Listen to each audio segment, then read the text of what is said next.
กำลังจะติดข้าวบุษานะทุกคนติดใส่โป่งบอลเมื่อเช้าเราตำปุ้งปุ้งปุ้งปุ้งได้หลังจากที่ห่อข้าวต้มข้าวเตบแล้วเมื่อวานเนี่ยหลังจากที่ห่อข้าวต้มข้าวเตบแล้วเมื่อวานเนี่ยก็ได้เจ้าลงมาแต่ลงมาวัดแล้วก็ได้แต่งผ้าขาวแล้วเรียบร้อยนะคะเนี่ยนะแต่งผ้าขาวแล้วเรียบร้อยแล้วก็นี่แต่เสร็จ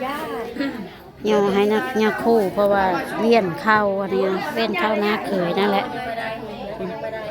โอ้ยพุ่นละจะดีทอดนางจากเมื่อวานนะคะเจ้าคลิปตอนนี้มันตอนนางจากเมื่อวานนี่เด็ดตกอีกข้าวต้มห่อข้าวต้มเห็ดกบเห็ดกินลงมาแจกพาเวียนเนาะของหน้าเขยเพิ่นที่ได้ลงรับไปแล้วไปสู่โลกหน้าลูกเต้าเอาสิโยมกระไล่ลงมา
ลังสีข้าวเล่นแถวกันข้าวนะทุกคนนะบาทวัดตอนนี้คือเก่า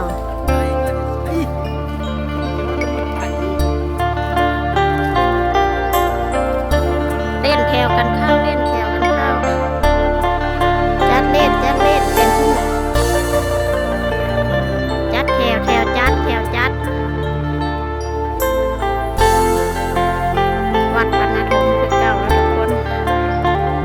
เพราะว่ามาสุดนี้ได้สองคลิปแล้ววัดบรรณธมมันลงมาหรือตอนนั้นบัญชินรับนี่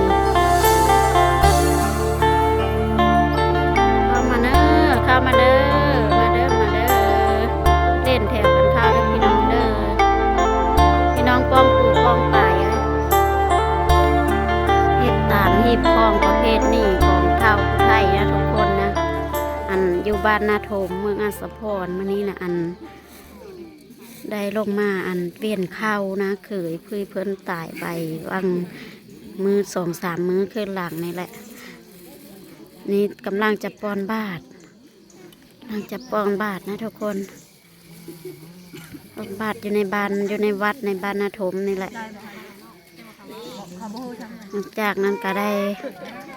ป้อนบาตรแล้วคนก็หลายพอสมควรนะมีตั้งแต่พี่มีตั้งแต่น้องนี่นะมีแต่พี่แต่น้องทั้งหมดได้นี่ลงมาป้อนบาตรป้อนพกทุกคนเอ้ย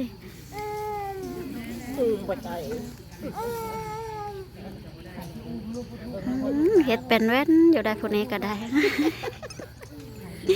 งามก็คือโอ้ยต้องถือเลขเด้อนี่เด้ออันนี้กับผู้สาวนี่กับผู้สาวคือเดียวเด้อนี่เด้อทุกคนเด้อสาวคือเดียวนี่กับผู้สาวได้แม่น้องหนิงคือเก่าตามหาคนลงวัดละต่างเนาะต่างได้งามขึ้นกว่าเก่าได้ทุกคนโอ้ยน้องมุกคนสวยผู้พี่เกี่ยวข้าวได้ทุกคนเด้อมาเห็นตัวจริงแล้วจอเข้ามาป้านาค่ะเป็นแว่นอยู่ทุกคนเลยกดไลค์กดแชร์เฮ้น้องมุกเนี่ยเด้อกดติดตามเด้อโสด100%ในไก่เบะเท้าเด้อนี่เด้อเบะเท้าบ้านเฮาเบะเท้าทางบ้านนักกระปงแน่บ้านเฮาเด้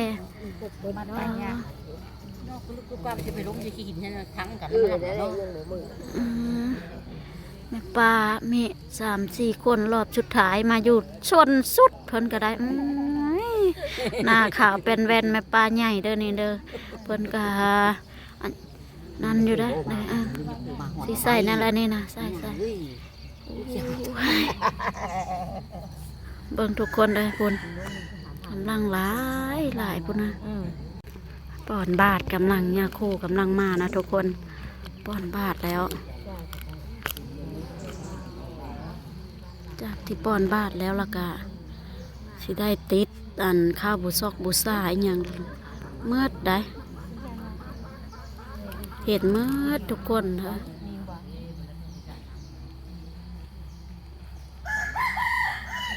นับถือตามฮีดก้อนผู้ไทยบ้านนาทมทุกคนเลยหลังจากที่ลงรับไปแล้วก็ได้อันลงวัดมาใส่วัดใส่ว่าใส่บาทป้อนบาทป้อนพกนะทุกคนนะ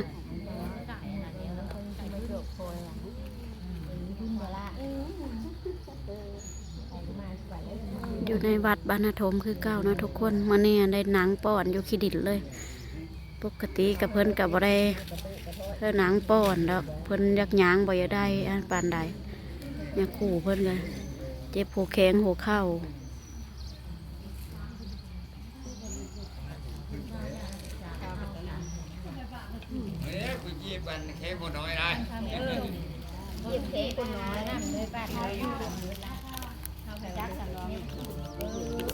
แล้วนะทุกคนก็ป้อนไปแล้วตัวน้อยไปแล้ว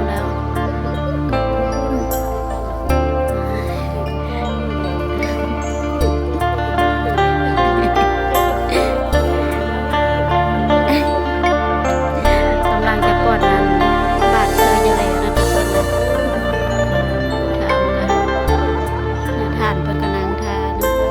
บ้านนาทมสมพังวัดบ้านนาทมดงคนดังวัดนักนี้วัดบ้านนาทมดงวัดบ้านนาทมสมพังโพสี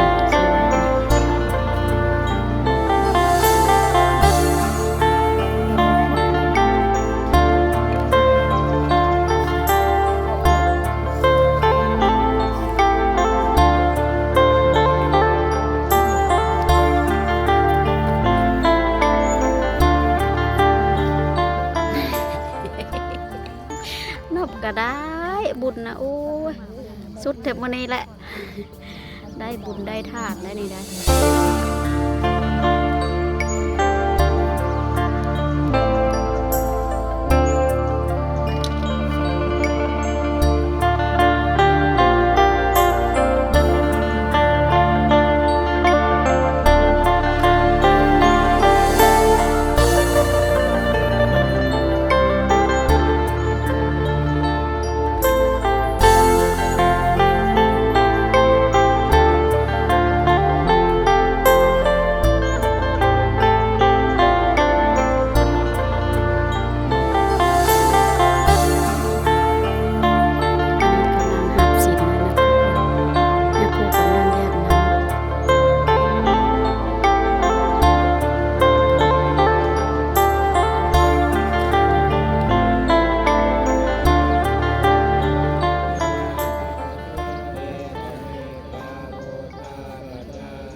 กำลังจะติดข้าวบุษานะทุกคนติดใส่โป่งบอลเมื่อเช้าเราตำปุ้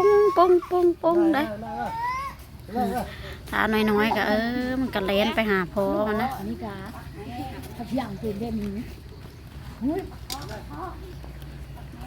กำลังติดขึ้นติดใส่ข้าวบุษาเด้อทุกคนเด้อใส่ ส่ข้าวบูซอกบูซ่าข้างในอันนี้ละปูงต่ำมาทุกคนเลยต่ำนี่กระดังปุ้งปุ้งเราได้นี่อันนี้ตะกี้ตะก้อนพอได้อันนี้ได้จักก็หลายปีแล้วหลายปีก็หากันแมวแรกวัดบอนนี้บอนเนี่ยคู่คนนอนนะทุกคน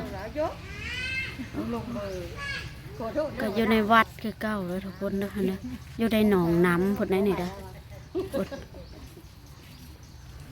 อยู่ในหนองน้ำคือเก่าทุกคนเลย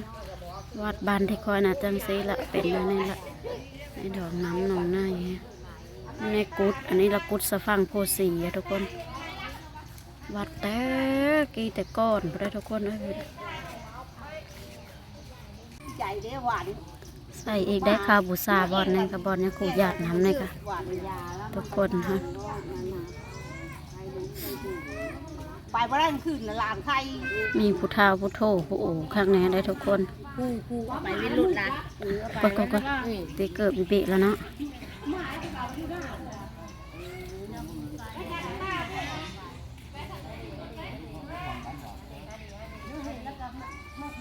จากที่จบพิธีแล้วก็พักล้างถ้วยล้างบ่งอยู่วัดอยู่ว่าได้ทุกคนไปล้างมืดเลยบ้านนี้ผู้กวาดเถื่อนกับกวาดผู้ล้างถ้วยล้างบ่งกับล้างได้น้ำได้ใน